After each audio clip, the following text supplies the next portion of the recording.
आपका इस कथा में सप्तम दिवस है।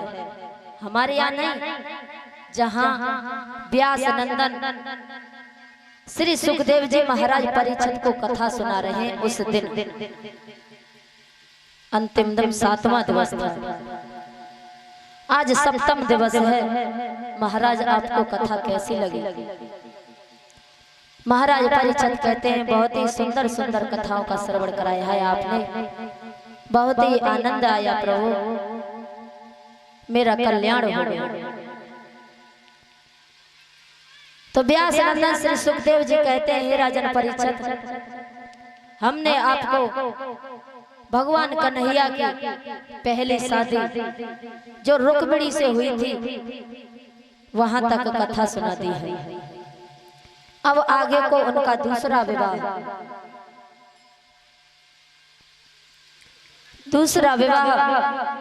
रानी सत्यभामा के साथ हुआ था, जो महाराज सत्राजित की पुत्री थी। उनके पिता का नाम सत्राजित था और वो सत्राजित ने सूर्य देव की तपस्या करके, सूर्य देव को प्रसन्न करके सूर्य देव से एक मणि प्राप्त कर ली थी। उस मणि का नाम था स्मंथक मणि, जो सूर्य देव ने राजा सत्राजित को दी थी। वो मणि रोजाना 8 भार सोना देती थी और इस 8 भार का मतलब होता है 1.25 किलो। 1.25 किलो सोना वो मणि रोज देती थी। जब राजा सत्राजित सूर्य भगवान की तपस्या करके निवृत्त होते थे तभी सुबह सुबह। अब तो राजा सत्राजित सबसे ज्यादा धनवान हो गए। जब रोजाना 1.25 किलो सोना मिलेगा तो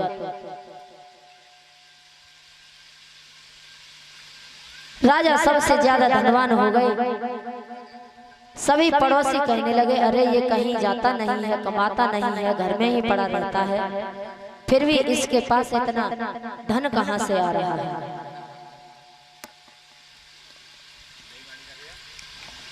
तो वो सत्राजित तो जो था उस मणि को लेकर के भगवान कन्हैया की राजसभा में पहुंचा है, द्वारका। भगवान की राजसभा में पहुंचा है। जैसे ही मणि को लेकर के पहुंचा तो वहां इतना प्रकाश हो गया कि जो वहां पर बैठे थे उनकी आंखें चकाचौंध हो गई। उन्हें लगा कि इसी जगह सूर्य निकल आया है। आंखें बंद हो गई। प्रयास करने पर आंखों को खोला है तो देखा कि सत्राजित खड़ा है, उसके पास मणि है। तो जो सभा में बैठे हुए थे वो कहने लगे, अरे महाराज, ये मणि तो आपके पास होनी चाहिए। जो ये सत्राजित के पास मणि है वो आपके पास होनी चाहिए। भगवान कन्हैया बोले, नहीं, हम ऐसे इस मणि को नहीं लेंगे। जब सत्राजित खुद अपने मुंह से कहें कि इस मणि को महाराज आप ले लीजिए तो हम ले सकते हैं, हम ऐसे नहीं लेंगे। आज सत्राजित वापस अपने महल को आ जाते हैं। महल में आकर के सत्राजित ने अपने भाई को ये सब बातें बताई और कहा कि आज हम कन्हैया की राजसभा में गए। वहां पर हमने कहा कि वहां पर राजसभा के लोगों ने कहा कि ये मणि आपके पास होनी चाहिए, लेकिन कन्हैया ने यह कह दिया कि यदि सत्राजित कहें तो हम ले सकते हैं, वैसे हम नहीं लेंगे। तो सत्राजित के भाई प्रसेनजित ने कहा, अरे भैया, आप ऐसा कीजिए, ये मणि मुझे दे दीजिए, आप ये मणि मुझे दे दीजिए। तो सत्राजित ने अपने भाई प्रसेनजित को वो मणि दे दी है।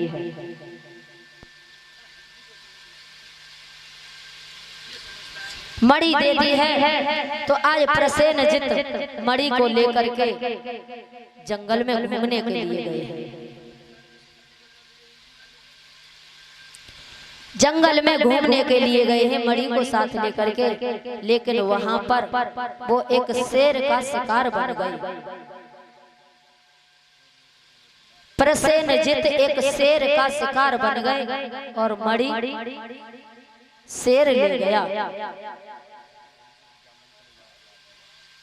आगे चल करके वही शेर जामवंत ने मार दिया और मणि को हासिल कर लिया। जामवंत ले गए उस मणि को। इधर द्वारका में घर घर ये चर्चा होने लगी है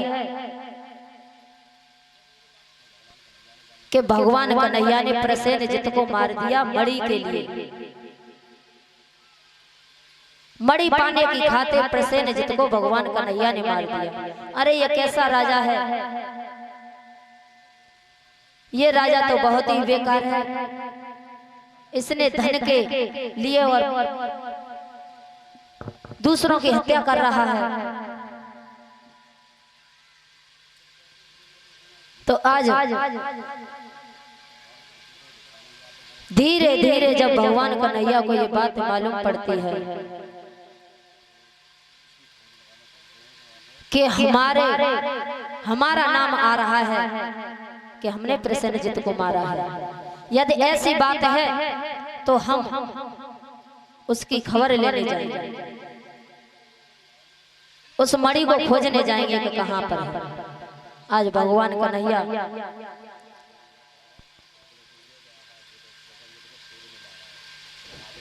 चले हैं तो वहां पर देखा कि शेर मिला है, शेर के चिन्ह मिले हैं। इससे यह पता हुआ कि प्रसेनजित को शेर ने खा लिया। अब प्रसेनजित को शेर ने खा लिया तो मणि कहाँ गई? आगे बढ़ के देखा है तो शेर मरा हुआ पड़ा है। अब शेर को किसने मारा? और आगे बढ़े हैं तो वहां उन्हें एक गुफा मिलती है। गुफा मिलती है, उसमें जामवंत रहते हैं। वही मणि को ले गए।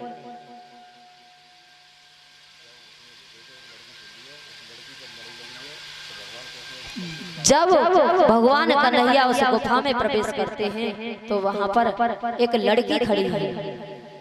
लड़की के पास मणि है। जैसे ही भगवान कन्हैया ने उस मणि को लेना चाहा तो वो लड़की चीख पड़ी है, पिताजी। आज जैसे ही बेटी ने चीखा तो जामवंत जी आ जाते हैं। जामवंत और भगवान कन्हैया में युद्ध होने लगा। बहुत घमासान युद्ध हुआ।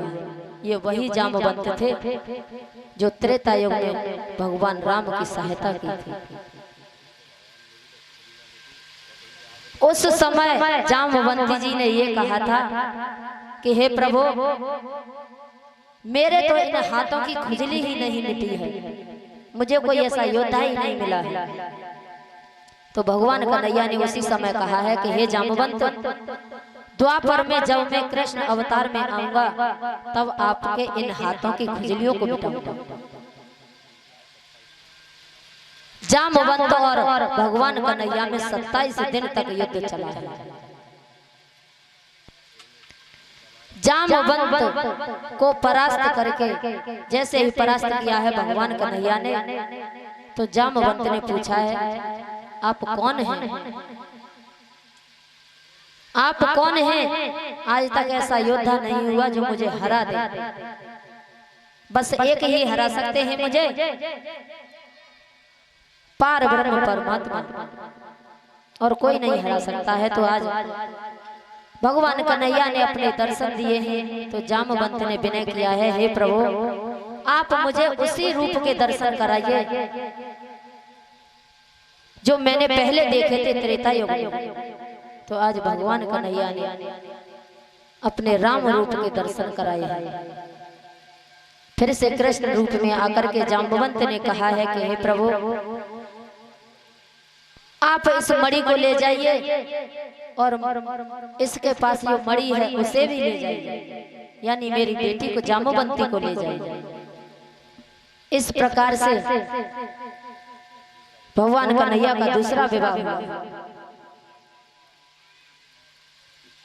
और इसी बीच ये 21 रुपए जीतू और दीपू दोनों भाई कथा में दान देते हैं। भगवान कन्हैया हमेशा इन्हें रखे, खुश रखे।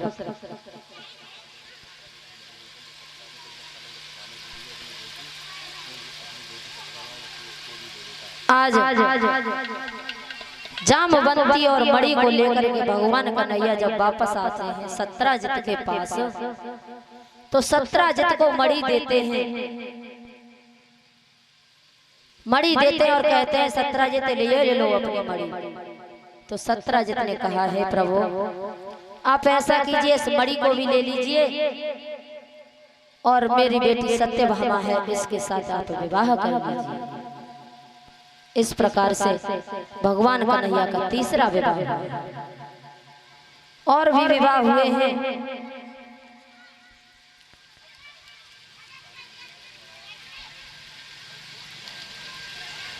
कालिंदी, लक्ष्मणा, मित्रविंदा, सत्या और भद्रा, ये उनकी 8 पटरानियों के नाम हैं।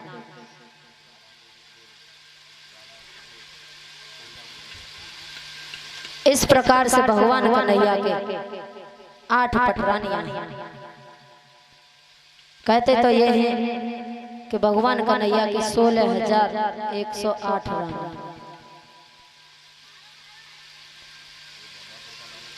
अब ऐसे कैसे 16,108 इतने कितने ने शादी करी होगी। तो एक राक्षस था भौमासुर।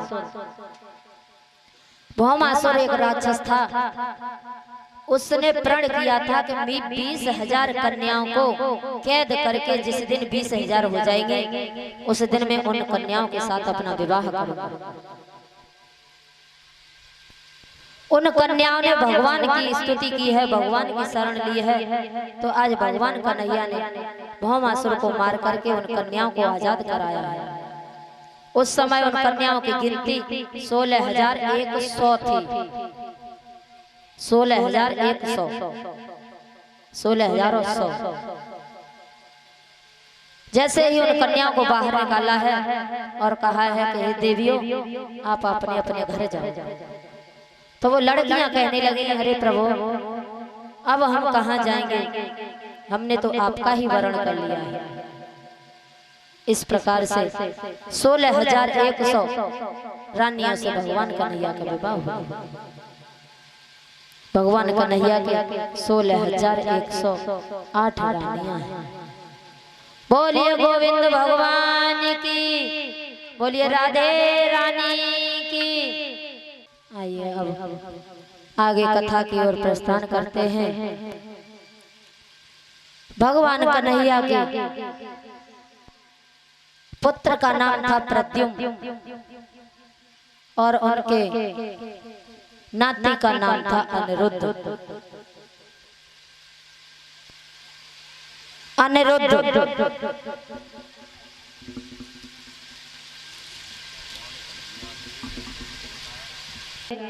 हर रानी के 10-10 लड़के और एक कन्या पैदा हुई है। प्रत्येक रानी के 10-10 लड़का और एक कन्या।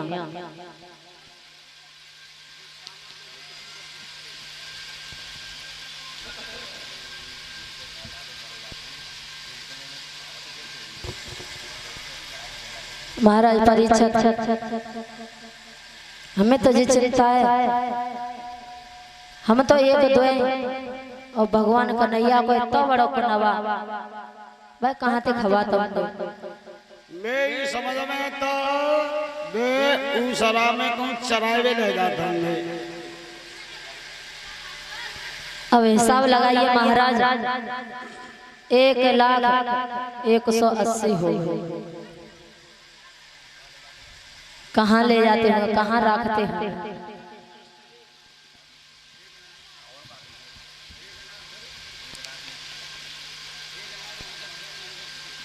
का विवाह उषा के साथ कैसे हुआ है। उषा वो जो बाणासुर की पुत्री है।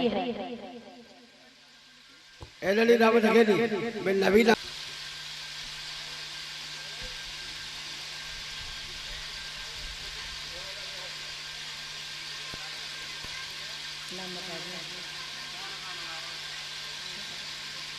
और ये बहन रेखा वस्त्र से हमारा स्वागत करती हैं। 21 रुपए हमें मुद्रा देती हैं। भगवान कन्हैया इनको हमेशा खुश रखे, हमेशा ये धर्म के मार्ग पर चलते रहे।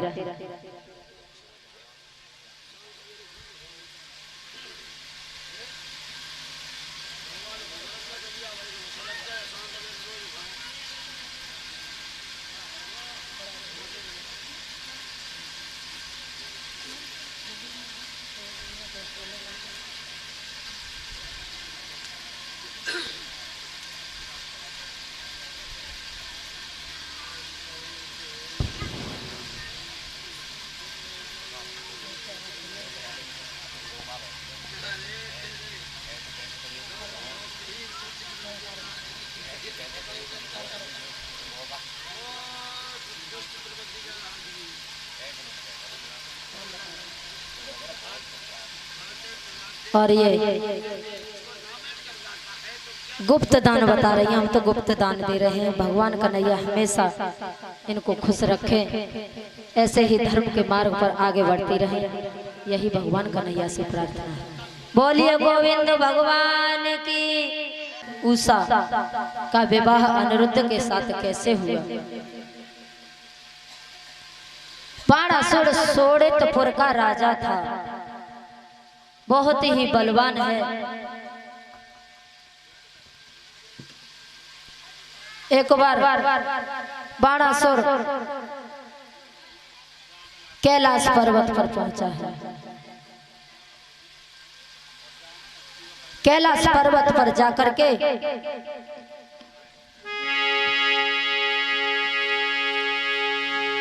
नृत्य करने लगा है। बाणासुर कैलाश पर्वत पर जाकर नृत्य करने लगा है।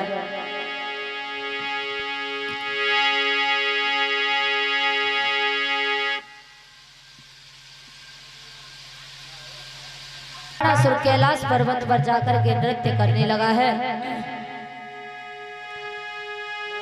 कथिरा कथिरा कथिरा कथिरा कथिरा कथिरा कथिरा ध्वनि आने लगी और डिमक डिमक डिमक डिमक डिमक डिमक डिमरू से डिमक डिमक आने लगी डिमक।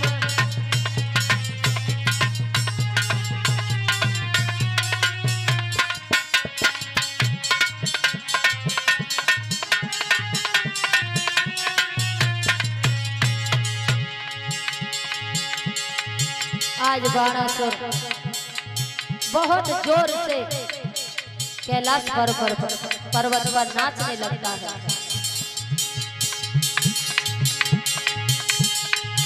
कथिरा कथिरा कथिरा कथिरा कथिरा कथिरा ध्वनि आने लगी। डिम डिमक डिमक डिम डिमक डिमक डमरू की ध्वनि वहाँ आने लगी।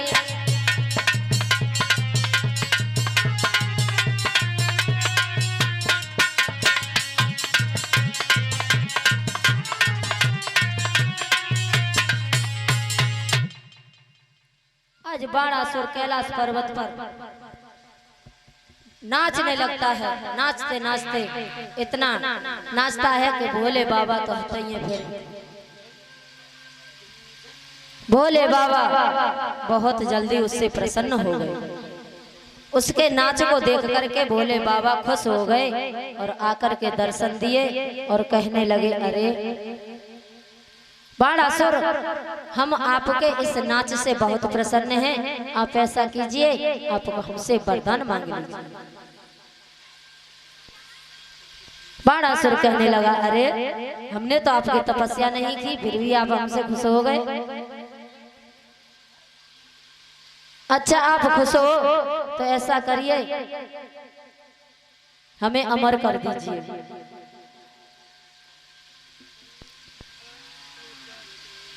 बाणासुर वरदान मांगता है।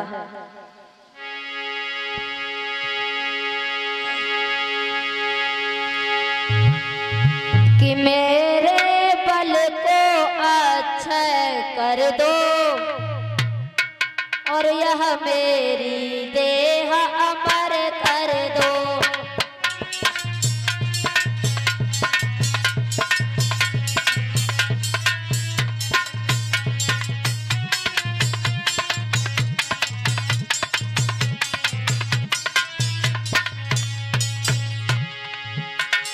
बाणासुर कहने लगा, हे प्रभु आप हमसे खुश हैं, मेरे बल को अक्षय कर दो, मेरी यह देह अमर कर दो। हे महामहिम हे अखिलेश्वर, सेवक को लोकेश्वर कर दो।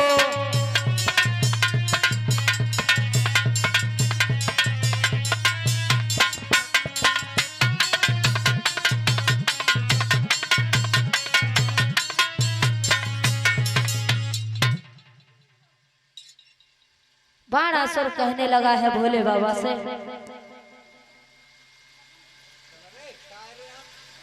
और ये 10 रुपए लखन ठाकुर जी की कथा में दान देते हैं।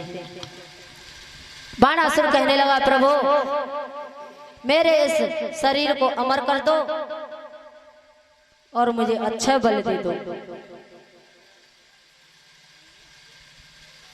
मुझे 1000 भुजाएं दे दो।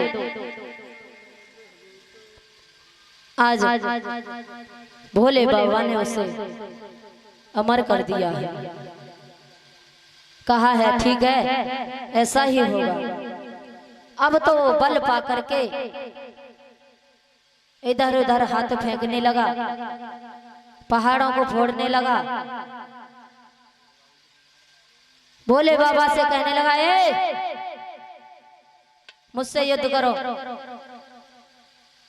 भोले बाबा कहने लगे, ज्यादा मत उड़ा, ज्यादा अहंकार करने वाले ज्यादा दिन तक नहीं ठहरते हैं।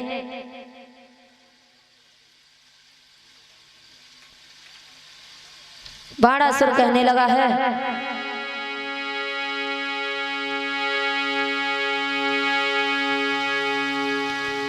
बाणासुर कहने लगा है भोले बाबा से, मेरी इन हाथों की खुजली नहीं मिट रही है, या तो स्वयं युद्ध करो या फिर किसी वीर को मेरे साथ भेजो।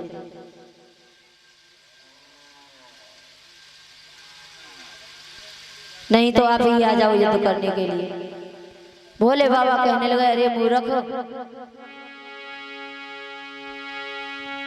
बोले मूर्ख अभिमान न करो, सीमा से बाहर बात न करो।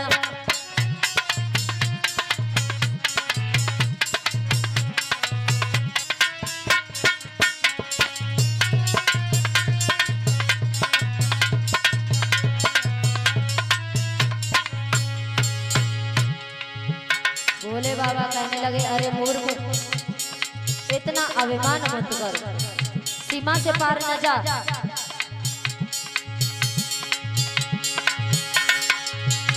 बोले मूर्ख अभिमान न करो, सीमा से बाहर बात न करो। जिसकी शक्ति से बढ़ा पापी,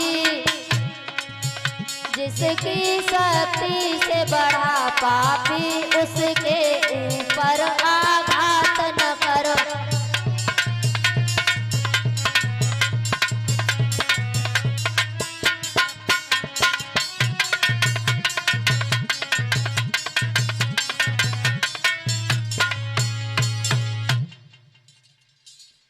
भोले बाबा कहने लगे, अरे मूर्ख, हमने ही तुझे बल दिया है और हम ही से कहता है कि आ जाओ ये तो कर लो। इतना घमंड ठीक नहीं है।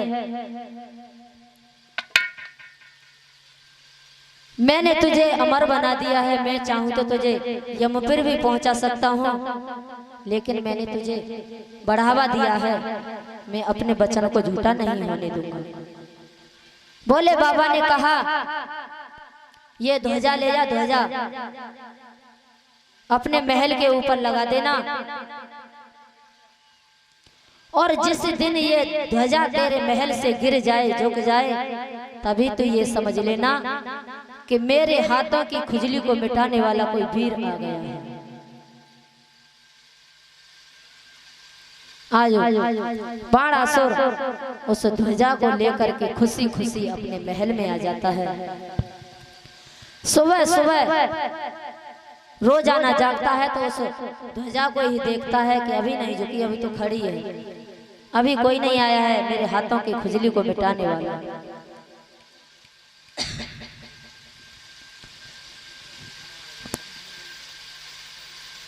उस बाणासुर की एक कन्या थी, बहुत ही सुंदर थी,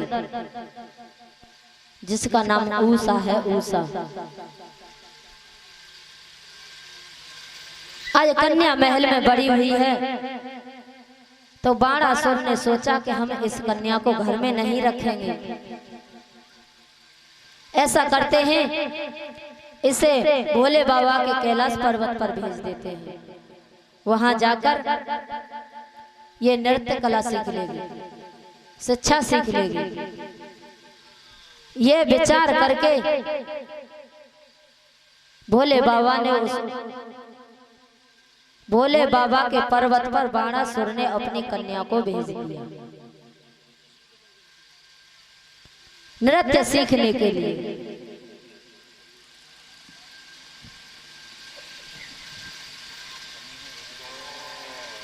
पार्वती वहां पर उसे नृत्य कला सिखाती है एक गुफा में।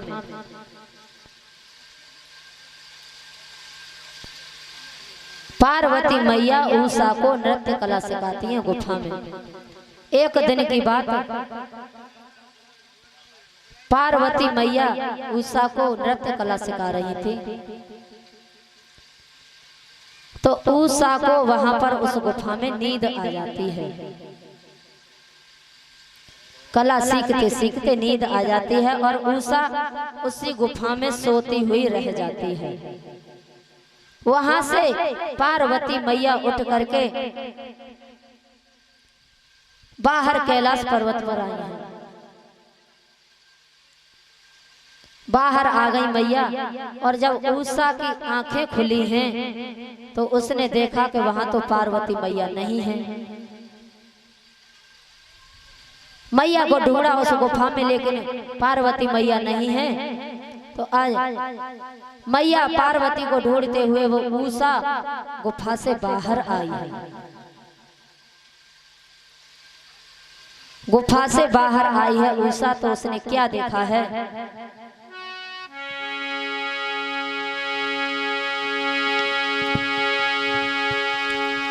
क्या देखा है कि भोले बाबा और मैया पार्वती विहार कर रहे हैं। उषा ये नजारा देख रहे हैं कि वह सात्विक कीड़ा देख देख और उषा का हृदय उमड़ आया।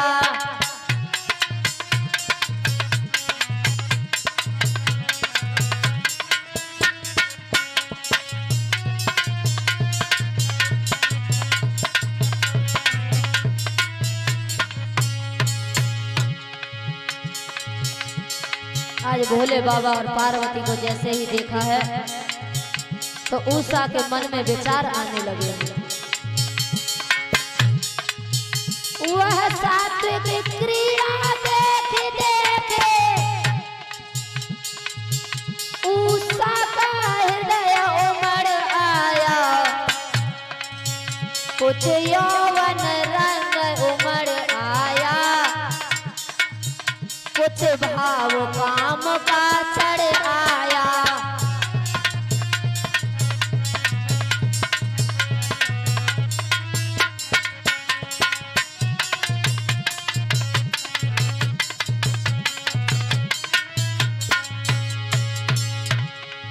उषा अपने मन में सोच रही है,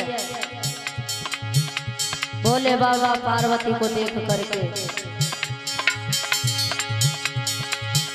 सोचने लगी उषा मन में,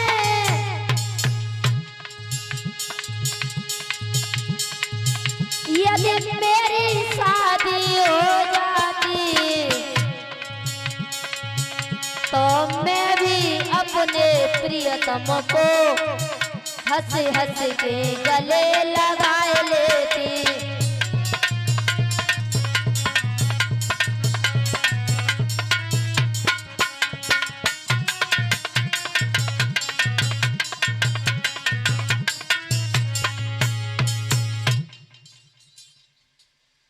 आज उषा ने भोले बाबा और पार्वती को देखा तो उसका हृदय उमड़ गया, विचार आने लगे। भोले बाबा ने जब उषा को देखा, उषा पर नजर पड़ी है तो एकदम से बोले, अरे उषा तुम यहाँ, तुम क्या कर रही हो? उषा एकदम से घबरा जाती और कहने लगी, नहीं नहीं, मैं तो मैया पार्वती को देख रही थी, वो वहां गुफा में नहीं थी तो उन्हें देखती हुई मैं यहाँ पर आ गई।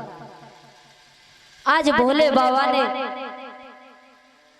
उषा से बहुत पूछा, अरे उषा क्या बात है, बताओ तो सही, लेकिन उषा ने नहीं बताया। भोले बाबा अंतर्यामी, घट घट की जानने वाले, वो सब जान गए कि उषा के मन में क्या है। तो कहने लगे, अरे उषा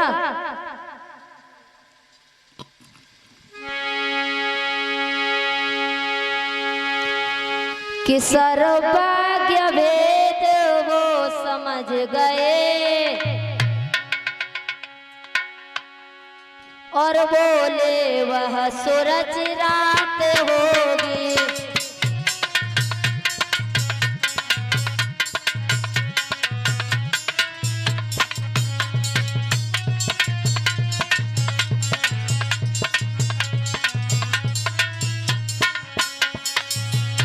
जिसमें उषा तेरे पति की सपने में मुलाकात होगी।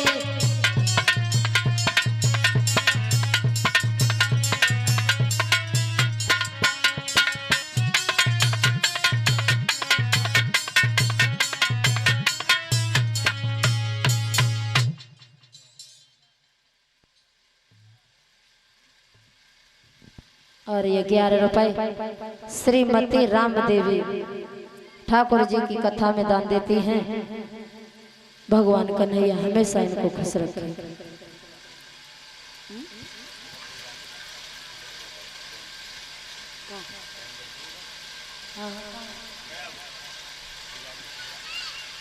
पूजा 10 रुपए पूजा भगवान की पूजा में दान करती है। बोलिए गोविंद भगवान की। तो आज त्रिलोकीनाथ जो जन जन की जानने वाले हैं, घट घट की जानने वाले हैं, उन्होंने उषा के मन का भाव पहचाना और उषा से कहा है, उषा तेरे पति की मुलाकात तेरे सपने में होगी।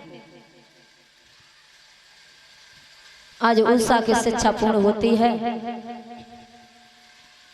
बाणासुर उषा को अपने महल में ले आता है।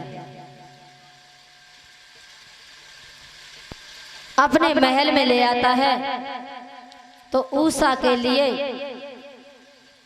नए महल में स्थान दिया गया है। माँ के पास नहीं, अलग दूसरे महल में स्थान दिया गया है। वहां पर उसकी संग की सहेलियां रहती हैं और सबसे प्रिय सहेली का नाम है चित्र रेखा। चित्र रेखा नाम है सबसे प्रिय सहेली का।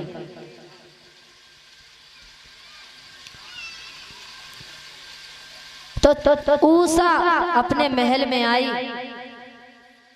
और सो रही है और सोते सोते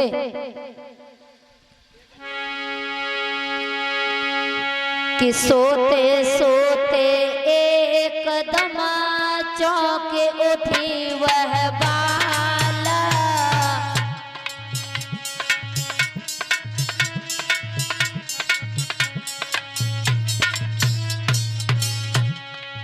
बदल गई पहली खुशी रहा न पहला हाल।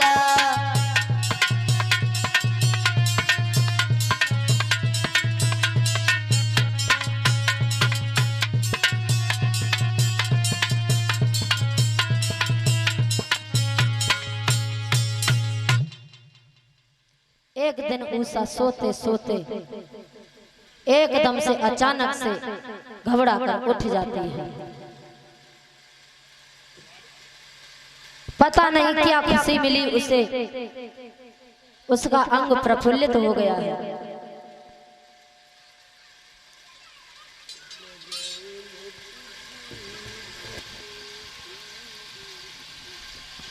आज उषा बिस्तर पर उठ करके दोबारा सो जाती है। सुबह हो जाता है लेकिन उषा नहीं जगी। उषा की जब सहेली आती है चित्ररेखा, तो उसने देखा अरे अभी तो ललित सोए रही है। आ करके चित्ररेखा ने जैसे ही उसका हाथ उसकी कलाई को पकड़ा है, तो एकदम से उषा जगी है और जगते ही हाँ प्रियतम, ये उसके मुंह से निकल गया है।